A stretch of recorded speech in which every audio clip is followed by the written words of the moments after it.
दोस्तों नमस्कार, ए news office पर आपका स्वागत है और मैं हूं नीरज अधिकारी। चंडीगढ़ लोकसभा सीट पर कांग्रेस और भाजपा में टिकट बंटवारे को लेकर असंतोष के बीच शहर में चुनावी सरगर्मी तेज होने लगी है। अब हर व्यक्ति के मन में सवाल उठ रहा है कि इस बार की चुनावी जंग होगी कैसी, कौन किस पर भारी पड़ने जा रहा है, भाजपा और कांग्रेस में कौन किसके सामने मजबूत है। तो इसके जवाब के लिए अभी चुनावी अखाड़े में कुछ और सूरमाओं के उतरने का इंतजार कीजिए।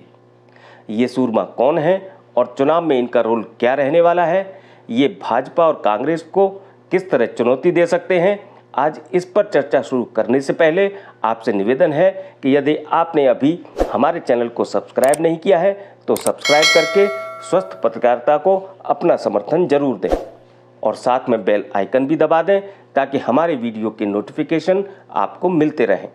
तो सबसे पहले चंडीगढ़ में आज की चुनावी गतिविधियों पर एक नज़र डाल लेते हैं। चंडीगढ़ प्रदेश कांग्रेस में पवन कुमार बंसल का टिकट कटने के बाद से शुरू हुए विरोध प्रदर्शन ने आज एक नया मोड़ ले लिया।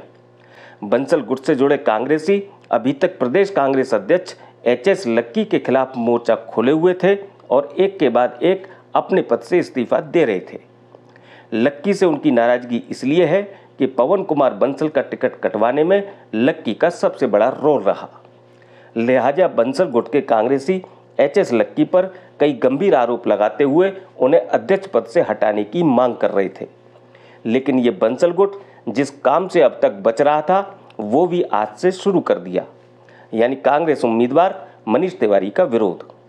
अभी तक बंसल गुट हाईकमान के फैसले को स्वीकार करते हुए टिकट को लेकर सीधे तौर पर कोई नाराजगी नहीं जता रहा था, न ही पवन कुमार बंसल के समर्थन में नारेबाजी कर रहा था। लेकिन आज न केवल इस गुट ने पवन बंसल के समर्थन में नारेबाजी की, बल्कि चंडीगढ़ लोकसभा सीट पर कांग्रेस उम्मीदवार बनाए गए मनीष तिवारी का खुलकर विरोध भी किया। वाल्मीकि समाज के वरिष्ठ नेता एवं भगवान वाल्मीकि शोभा यात्रा आयोजन कमेटी के चेयरमैन ओम प्रकाश सैनी, पूर्व अध्यक्ष ज्योति हंस, पूर्व अध्यक्ष लव कुमार, चंडीगढ़ के पूर्व मेयर हरफूल चंद कल्याण, वरिष्ठ वाल्मीकि नेता केशव राम पारचा, पवन कुमार अटवाल, अनिल कुमार चड्डा, सुनील कुमार बौद्ध, ललित बिरला, अश्विनी कुमार, सैंसी समाज के नेता मदनलाल आदि के नेतृत्व में वाल्मीकि और एसटी समाज के कांग्रेस कार्यकर्ताओं ने सेक्टर 25 में ये विरोध प्रदर्शन करते हुए मनीष तिवारी को पैराशूट उम्मीदवार बताया। साथ ही कांग्रेस हाईकमान से मनीष तिवारी की टिकट पर पुनर्विचार करने और चंडीगढ़ प्रदेश कांग्रेस अध्यक्ष एच.एस. लक्की के खिलाफ कार्रवाई करने की मांग की। दूसरी तरफ भाजपा और कांग्रेस के उम्मीदवार अपना जनसंपर्क अभियान तेज करते जा रहे हैं। भाजपा उम्मीदवार संजय टंडन ने आज सेक्टर 26 मंडी और सेक्टर 48 में चुनावी बैठक के बाद मौली जागरा में एक जनसभा को संबोधित किया। संजय टंडन अपने जनसंपर्क अभियान में लोगों को केंद्र की मोदी सरकार की 10 साल की उपलब्धियां बताने के अलावा भाजपा के शासन के दौरान चंडीगढ़ में हुए विकास कार्य गिनाकर लोगों से वोट मांग रहे हैं।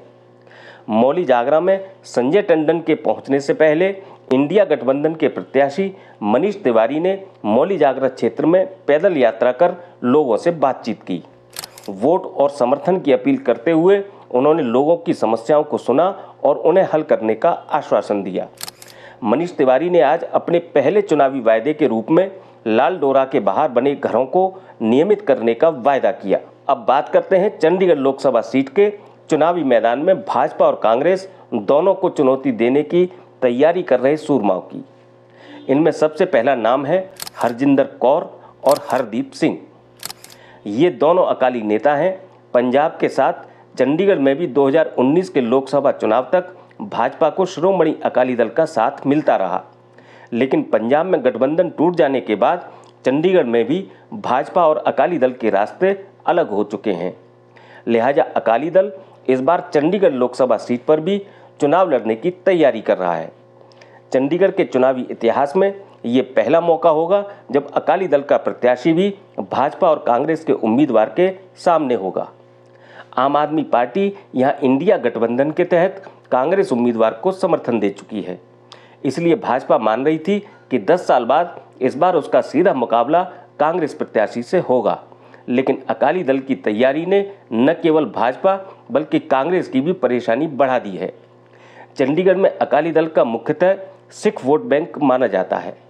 यहाँ 2014 और 2019 का लोकसभा चुनाव जीतने वाली किरण खेर भी जट सिख परिवार से थी और इन दोनों ही चुनावों में भाजपा का अकाली दल से गठबंधन था।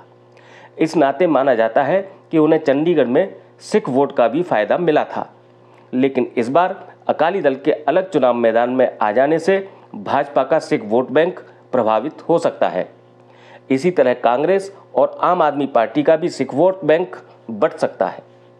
किसान आंदोलन और जेलों में सजा पूरी कर चुके बंदी सिंहों की रिहाई जैसे बड़े मुद्दे सिख वोट बैंक पर असर डाल सकते हैं। इसके अलावा चंडीगढ़ में सिख वोट बैंक की दिशा अकाली दल का उम्मीदवार चेहरा भी तय करेगा। चंडीगढ़ लोकसभा सीट से टिकट के लिए शिरोमणि अकाली दल में 2 नेता दावा कर रहे हैं। इनमें चंडीगढ़ की पूर्व मेयर हरजिंदर कौर और अकाली पार्षद हरदीप सिंह हैं। अकाली दल नेतृत्व इन दोनों में से किसको टिकट देगा, ये घोषणा 1-2 दिन में हो जाने की संभावना है। इसके अलावा हमेशा की तरह निर्दलीय उम्मीदवारों की फौज भी भाजपा और इंडिया गठबंधन का वोट काटने के लिए तैयार हो रही है।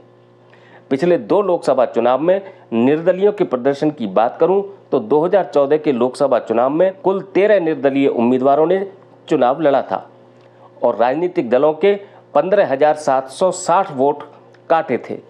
इनमें नोटा के 3,106 वोट शामिल हैं, जबकि 2019 में 2 गुने से ज़्यादा यानी 32 निर्दलीय उम्मीदवार खड़े हुए थे और इन सब ने राजनीतिक दलों के उम्मीदवारों के 19,180 वोट काट लिए थे। इनमें नोटा के 4,335 वोट भी शामिल हैं। जिस तरह 2019 के लोकसभा चुनाव में निर्दलीय उम्मीदवारों की संख्या अचानक बढ़ी, उसको देखते हुए उम्मीद की जा रही है कि इस बार भी निर्दलियों की संख्या बढ़ सकती है। आप सोच रहे होंगे कि थोड़े थोड़े वोट हासिल करने वाले ये निर्दलीय उम्मीदवार चुनाव को प्रभावित करने की भूमिका कैसे निभाते हैं, तो दरअसल इन निर्दलियों का प्रभाव अपने अपने क्षेत्र विशेष तक ज़्यादा सीमित रहता है। कहीं कहीं तो इनके पीछे किसी न किसी राजनीतिक दल का भी हाथ होता है। जिस इलाके में उन्हें अपने प्रतिद्वंदी को वोट ज़्यादा मिलने की उम्मीद होती है, वो वहाँ के प्रभावी व्यक्ति को निर्दलीय उम्मीदवार बनवाकर प्रतिद्वंदी के वोट को बांटने की कोशिश करते हैं। चूँकि इस बार चंडीगढ़ सीट पर मुकाबला दिलचस्प होना है, तो निर्दलियों के खेल को भी देखना जरूरी होगा। इसलिए अभी आप यहाँ मुख्य राजनीतिक दल भाजपा और कांग्रेस से उम्मीदवार तय हो जाने से ही चंडीगढ़ की चुनावी तस्वीर को न देखें, बल्कि चंडीगढ़ के चुनाव में मुकाबले का पूरा दृश्य नामांकन की प्रक्रिया पूरी हो जाने के बाद ही क्लियर होगा। हमारी नज़र इस पर बनी रहेगी और हर अपडेट मैं आपको देता रहूँगा। मुझसे जुड़े रहने के लिए आपका बहुत बहुत धन्यवाद।